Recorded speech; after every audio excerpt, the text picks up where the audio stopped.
माध्यमिक विद्यालय सिंधुआने की छात्रा हूँ। मैं कक्षा 8 नई उड़ान के समूह की प्रतिभागी हूँ। मेरा नाम सिद्धि पटेल है। मेरे टीम मेंबर्स का नाम है साक्षी शर्मा, आकांक्षा मिश्रा, प्रतीक्षा मिश्रा, कृष्ण कुमार गौतम। आज हम जल के बारे में चर्चा करेंगे और कुछ पॉइंट बताएंगे। बहुत अच्छा। पहला पॉइंट, जल की महत्ता। जल हमारे जीवन का आधार है। जल हमारे लिए बहुत उपयोगी है। जल के बिना जीवन संभव नहीं। जल पेड़ पौधे जानवरों के लिए आवश्यक है। जल से बिजली बनाई जाती है। जल का उपयोग कृषि के लिए किया जाता है। और दूसरा पॉइंट, जल की समस्या। जल जमाव की स्थिति के कारण बीमारी होता है। जल जमाव का कारण गड्ढा होना, नाली के सफाई न होना और इसके दुष्प्रभाव बीमारियों का होना, डेंगू, मलेरिया और मनुष्य द्वारा बनाए गए कारखानों से निकलने वाला अपशिष्ट पदार्थ जो समुद्रों और जलों में बहा दिया जाता है, जिससे जीवात्माओं को बहुत हानि पहुँचती है। और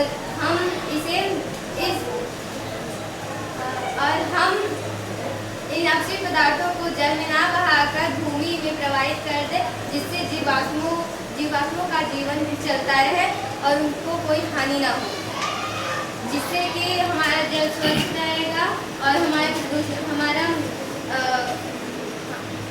जल प्रदूषण से बचा रहेगा। और गड्ढों में पानी ना भरने दे, जिससे अगर गड्ढे में पानी भरा रहेगा तो उसमें मच्छर अंडे देंगे, जिससे मच्छरों की जनसंख्या बढ़ जाएगी और मच्छरों से होने वाले तरह तरह की बीमारियां मनुष्यों को हो सकते हैं, जिससे उनका स्वास्थ्य बहुत ज़्यादा गंभीर खराब हो सकता है। इसलिए हमें जल की बचत भी करनी चाहिए और जल को स्वच्छ भी रखना चाहिए।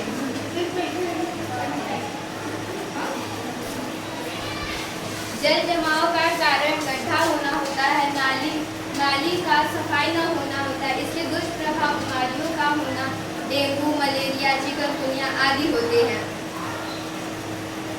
और जल पेड़ पौधों जानवरों के लिए भी आवश्यक होता है। जल हमारे जीवन का आधार है। जल का उपयोग कृषि के लिए भी किया जाता है। यदि जल न हो तो पृथ्वी पे कोई भी जीवन संभव नहीं है। इसलिए हमें जल की बचाव करना चाहिए और स्वच्छ रखना चाहिए, प्रदूषण से भी बचाना चाहिए। इसके बारे में कई वाक्य भी लिखे जाते हैं, जल है तो कल है। ऐसे ही कई वाक्य हमें जल बचाने के लिए ही लिखे जाते हैं और जल को सुरक्षित रखें और पर्यावरण को बचाएं। धन्यवाद। धन्यवाद।